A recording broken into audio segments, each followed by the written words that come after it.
मागच्या 1.5 वर्षांपासून मी माझ्या नवऱ्यासोबत बांगलादेशमध्ये राहते. मेथी, शेपू, गवार अशा बऱ्याच प्रकारच्या भाज्या इकडं मिळत नाहीत. त्याचबरोबर ज्वारी, मका, बाजरी यातलं कोणतंच पीठ मिळत नाही. तसं गव्हाचं पीठ मिळतं, परंतु त्याची ताजी चपाती बनवून ती खाईपर्यंत कडक होऊन बसते. मूग, मटकी अशा डाळी पण इथं भेटत नाहीत.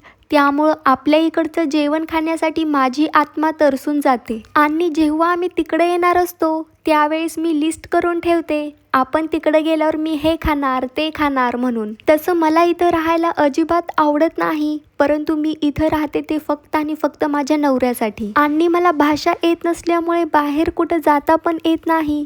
त्यामुळं 4 भिंतीच्या आतमध्येच माझं जीवन कटत आहे. कधी कधी तर मला भिंतीवर डोकं आपटून घ्यावं वाटतं, परंतु हे दिवस पण निघून जातील म्हणून आपलं गप बसते. लग्न झाल्यानंतर गरज पडूनही मी कधीच कोणाला कॉल केला नाही. सुरुवातीला मला काही लोकांचे फोन येत होते, परंतु ते फक्त पैसे मागण्यासाठी.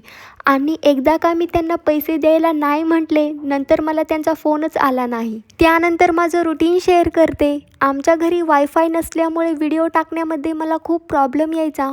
रूम ओनरच्या घरी वायफाय होता, त्यामुळे दररोज व्हिडिओ टाकण्यासाठी मी त्यांच्या दरवाजात जाऊन बसायचे आणि व्हिडिओ पडल्यावर मग परत घरी यायचे. आणि आज फायनली आमच्या घरी वायफाय बसवून घेतला.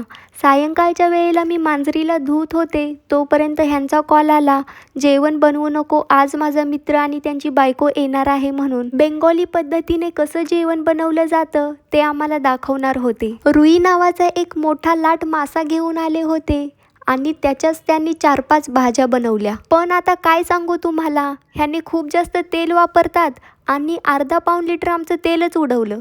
माशांच्या अंड्यापासून पण पकोडा वगैरे बनवले होते. आणि आजच्यासाठी एवढंच होतं. Bye bye.